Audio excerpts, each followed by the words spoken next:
Welcome back to the Dormant Politics Podcast. My name is Justin Fisher. I'm Nolan Flaherty. And I'm Austin Vertine. There's been a lot of drama in Washington this week. Let's get into it.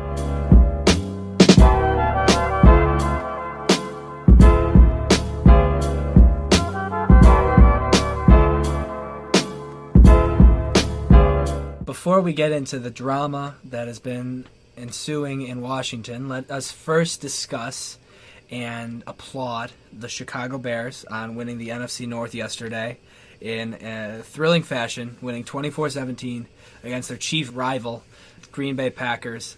It was a momentous moment for me.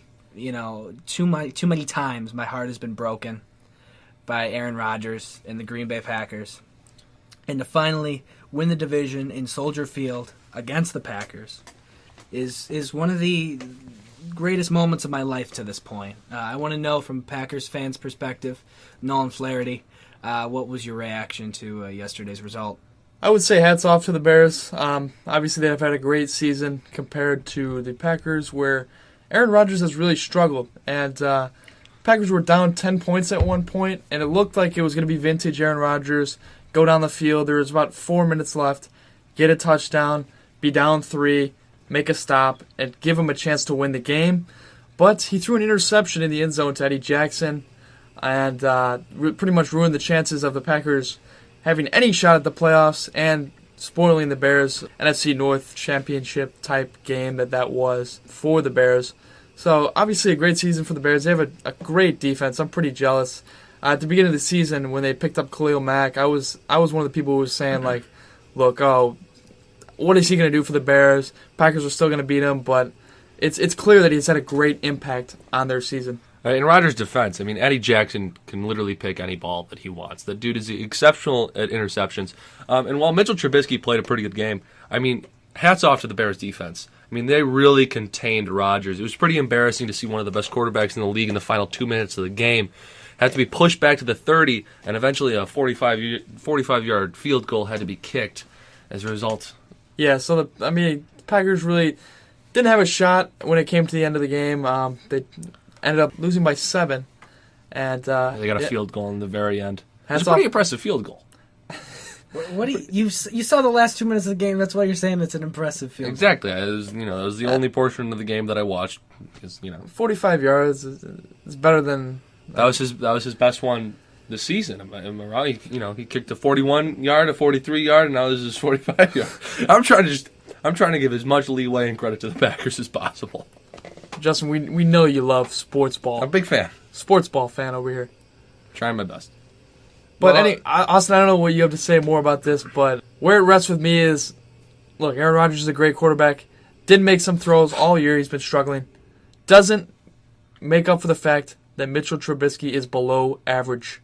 Trubisky is below average, but he has weapons around him that elevate his game, and he also has a mastermind coach that calls a lot of creative and tricky plays that confuse the defense. The talent around him, like Allen Robinson and Tarik Cohen and Jordan Howard. Yeah, easily. People. Cohen is easily one of the shiftiest running backs in the NFL. He's like 5'9" or something like that. The ability to shift defenders. Now, let's talk about shifty some more here. Shifty people, last name Cohen, brings to mind Micheal Cohen, Donald Trump's former lawyer. How about it? Sentenced to 3 years in prison after a variety of charges. So it's been a barrage of charges that were laid on Micheal Cohen. He's been subjected to all this stuff pretty much just because he paid off a couple porn stars that Trump was getting with. And so what are you guys' opinions on that? Great transition, by the way. Tarik Cohen, Micheal Cohen, basically the same guy. That was way too cheesy. All right.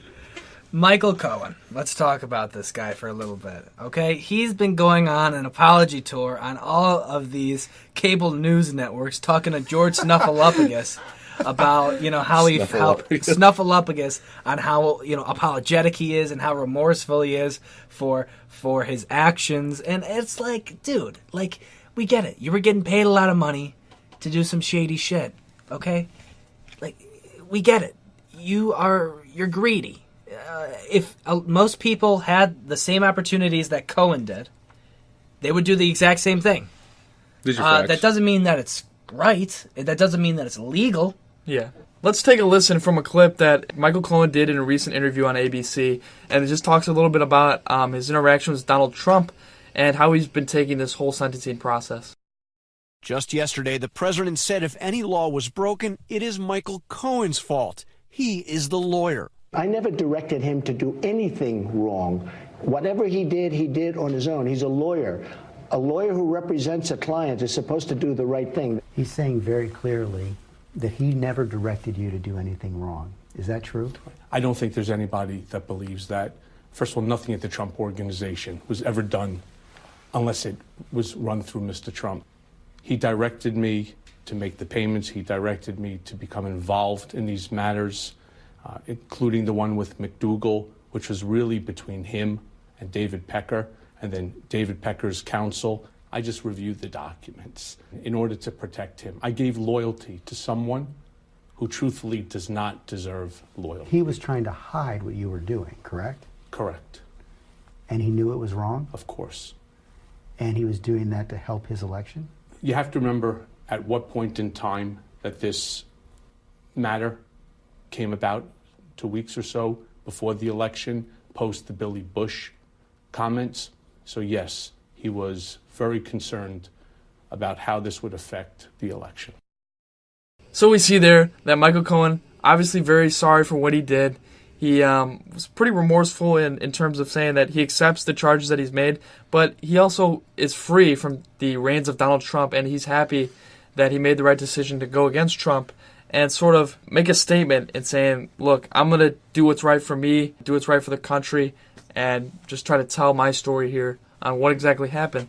And I mean, he is facing a barrage of charges, including lying to Congress, 5 counts of tax fraud, making false bank statements, and then the 2 that were uncovered by Robert Mueller, which were unlawful corporate contributions and excessive campaign contributions, which was in terms of him giving $150,000 to Karen McDougal, who was someone that had relations with Donald Trump, as a way to sort of silence her, which was something that was going on about 2 weeks before the election happened.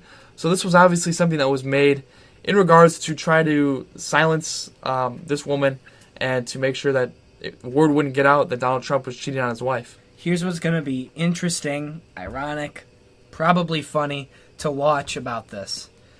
This is possibly, arguably, an even greater offense than what Bill Clinton did in the Oval Office 20 years ago. There are numerous Republican congressmen who were elected officials during that time in the late 90s that went through the impeachment hearings and talked about cleansing the Oval Office. Right? We need to get rid of this because it is morally hurting the country's soul. Yeah, no more secretaries under the table. I'm talking people like Lindsey Graham, who kept saying cleanse the Oval Office, Mitch McConnell, people like that. I want to see what their reaction is to this, because this is arguably an even greater offense. He's paying off porn stars so that they don't talk about his affairs. Right. While he was using campaign contribution money, though. He wasn't using his own money. So not only do we have the moral argument that you could make, you also have, this is illegal according to U.S. campaign finance rules. First of all, before we discuss this, we have to acknowledge that everybody saw this coming. Okay, nobody is surprised that the President of the United States was paying off whores that he had slept with to be able to cover it up during the campaign. Second of all, there is an argument to be made that Donald Trump had affairs, sure, but he did not have an affair in the Oval Office, which was much more disrespectful to the office itself. But the idea that I should defend Donald Trump in the name of Bill Clinton is just stupid, okay? Impeaching Bill Clinton for what he did in the Oval Office was not the reason to impeach Bill Clinton. Congress impeached Bill Clinton as a result of obstruction and perjury when Bill Clinton was under oath and talking about these things. Donald Trump has not yet been under oath and talked about these things, which he couldn't necessarily be charged with obstruction and perjury, but he has lied about things, he has broken campaign finance laws, and there definitely can be a case to be made here. Unless you think an interview with Sean Hannity is under oath. It is not under oath, but it is. He has not been under oath yet. There are no But criminal charges of lying, but it is the president. Trump's ego is so large that he will try to make this, that he'll try to frame this that, he wasn't involved in this at all. You can see he already has turned his back on Cohen, the guy that he hired. Cohen did not have a lot of, educational accolades. He graduated from Western Michigan Law School. He didn't graduate from one of these Ivy League law schools. So Trump took him as his sort of right-hand man during this election cycle, and Trump knew exactly what he was doing. Yeah, go ahead. I mean, Trump used Michael Cohen as a pawn and a way to pretty much be a dirty lawyer for him. But Michael Cohen was blindsided by all this that was going on, by this loyalty that he had to Donald Trump. And I mean, in 2017, a Vanity Fair article by Emily Jane Fox that was published in September of 2017 quoted Michael Cohen saying, "I'm the guy who stops the leaks. I'm the guy who protects the president and the family. I'm the guy who would take a bullet for the president." Now, I don't think Michael Cohen would want to be on record today or face that question whether or not he would take a bullet for Donald Trump, because I think we all know what the answer would be now. So it's this undying loyalty that he had to him as a lawyer that Trump really exploited, and he ended up using Michael Cohen to give this money to these porn stars, and it's a pretty ironic situation overall, and pretty sad for Michael Cohen, but also I don't feel that bad for him. I mean, he did kind of, in essence, take a bullet metaphorically for Donald Trump, right? He's the one that took the sentence. He's the one that got charged with the felony. He's the one that's going to prison. Darling, I'd still catch a grenade for you. I mean, that is Bruno Mars, baby. story. Michael Cohen clearly, he learned a lot from Bruno Mars, and, he translated this loyalty to the President of the United States. It was this, undenying, unwavering loyalty to the President that led to Michael Cohen going to prison for 3 years. Right. And that sucks. Here's my thing. At what point do Republicans start to say, okay, yes, he's been doing good stuff according to you, but the legal troubles that he is facing and that he's already been in are enough to overmount your love of policy for him, because you don't really love the guy. The guy is not a lovable guy. He's not a polo bear that you can just hug. These are facts. When is that going to happen? If that is even going to happen. See, Austin, the way I look at it is sure, the President of the United States should be somebody that should be respected. Okay, sure, the President of the United States paid 2 people that he had consensual sex with to cover it up during the campaign so people wouldn't know that he cheated on his wife. Sure, those things happened. Okay, he had a dirty lawyer that he was paying that's now going to prison for 3 years for lying, okay, to Congress. All right. But my tax return is still going to be double this year, right, Austin? I mean that's really how I look at this situation. And I think a lot of other Americans kind of share my feelings. I really don't think that the majority of America is looking at this trial and they're surprised. I think we've seen Michael Cohen in CNN articles so many times where it just becomes numb, right? There's a certain point where CNN and Fox News and MSNBC, they publish so many articles over and over and over again that people like me that are constantly getting these notifications on their phone, they just kind of become numb. They become numb to national politics. Well, if we're becoming numb, then I think that's a problem for our society. If you go to a restaurant, and you find the main entree to be really gross, you think that the salmon tasted too fishy. Doesn't make any sense. What salmon doesn't taste too fishy? It's just too fishy. I understand what he's saying. There can be fishy tasting fish. Salmon's not really fishy. I think I'm just bitter towards the endless use of analogies. Okay. Let's hear about it. You leave, and you're like, at least the appetizer was pretty good. We're settling for less as a society. Well, at least we don't have fuel taxes like France. Okay, all right. Here comes the restaurant analogy. All right, you go to the restaurant. All right, you sit down. Okay, the waiter's real nice. He's asking you how you're doing, asking you what you want to drink. He gets your food out quickly. You have a delicious salmon. Okay, it's got lemon on the plate. It's beautiful. It's tender. It tastes amazing. All right, the appetizers are great. They came out quick. They came out on time. The waiter was nice when he brought them out. All right, if you're enjoying it this time at the restaurant, and then you leave the restaurant, getting all the benefits of it, and you hear that the general manager was having an affair with a whore that he was paying off to hide from the restaurant, would you care? Would you care? I mean, you had a good time at the restaurant, right? Would you care if the leader of the restaurant was paying a horse? No. He's running a good restaurant. But what if he's running that restaurant into the ground through all this hush money? You know, until that day comes, You're gonna keep. You're eating still the gonna go to salmon, the I guess. restaurant. You know, he's got a point. you're still going to have that salmon, you know? Okay. Here's why It's about the service you get. No. Here's why your analogy is flawed. Here's why it's flawed. Okay, you're not attacking the root cause of my analogy. Okay, you're trying to translate what's going on in the White House to literally what's going on in a restaurant by equating that the owner of a restaurant is having an affair, Yeah, and that's going to affect your meal. sure. All right, No, I said it doesn't affect them. I'm That's the saying point. Translate it in terms of food. Yeah, you got it.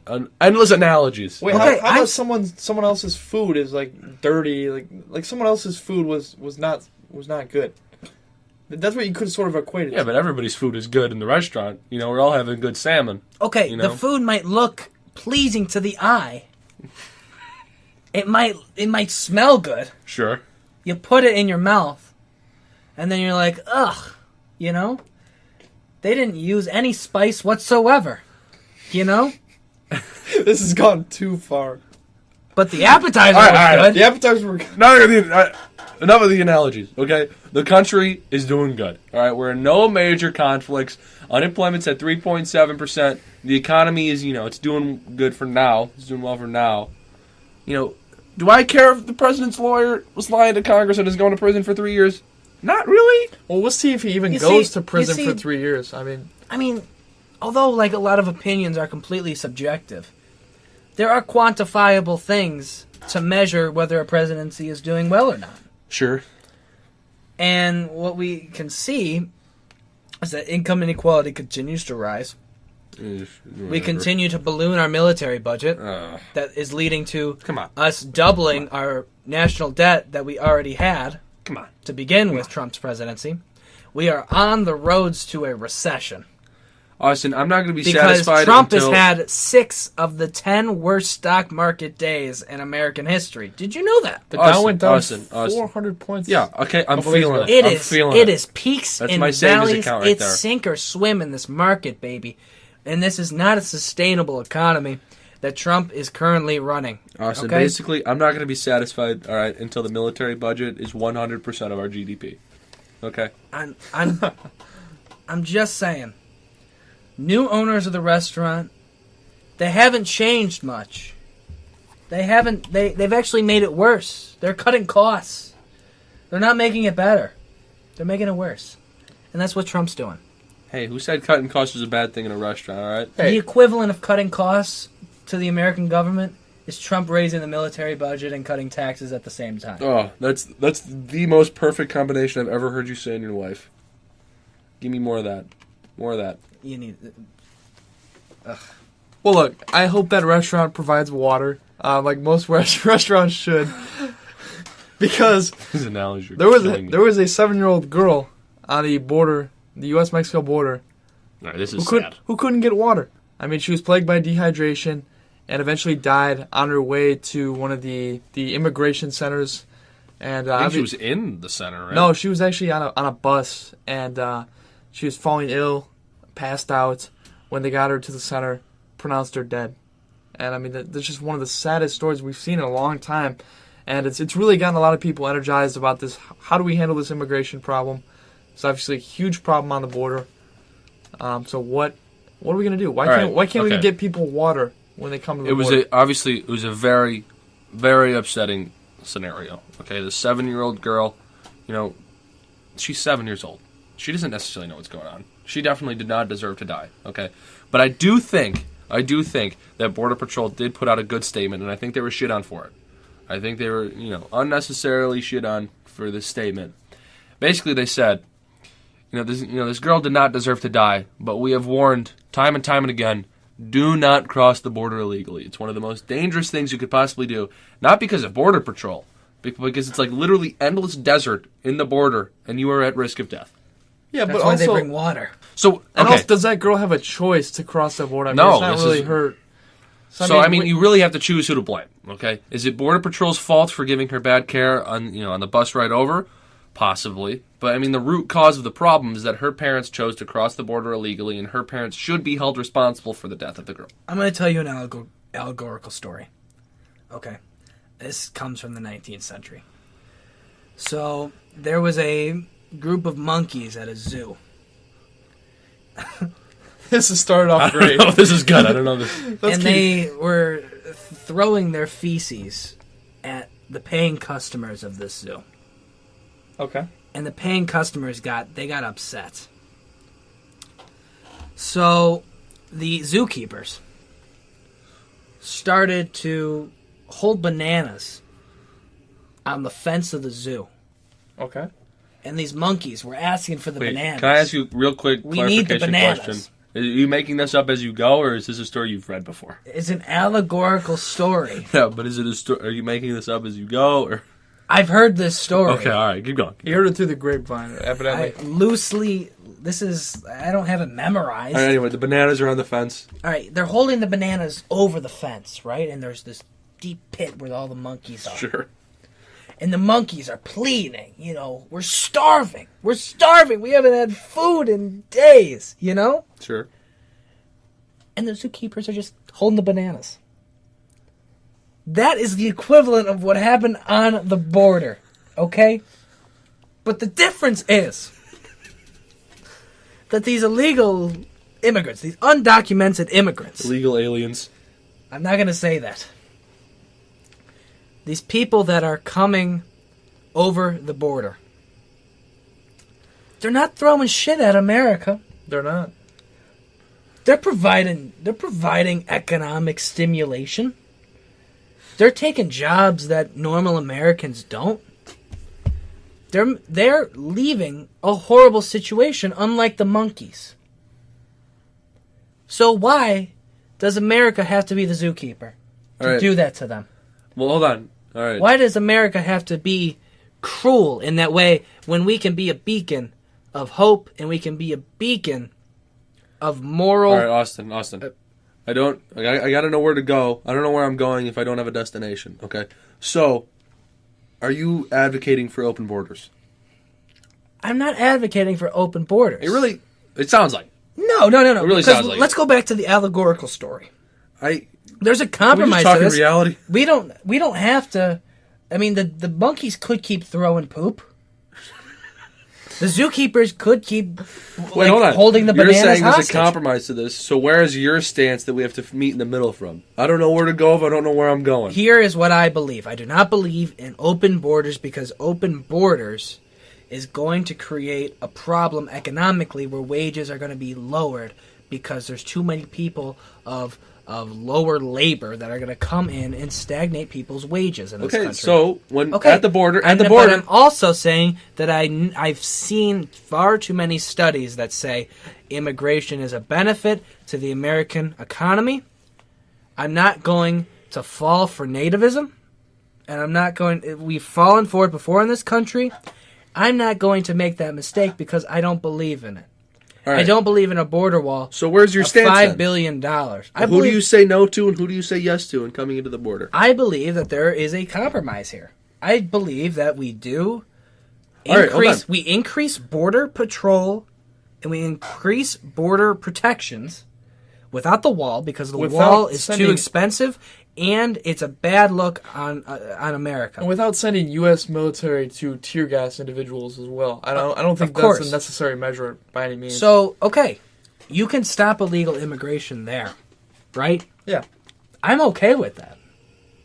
But I want to keep people that are seeking asylum, I want them to have a chance to come into America, obviously. Sure, but a lot of these people aren't coming to the proper points of entry where they're not seeking asylum. Maybe there's a lack of communication between both ends on that. Maybe because the American president right now, he wants a lack of communication with that because it makes him look better. I also believe that people that are in this country who are illegal should not be deported.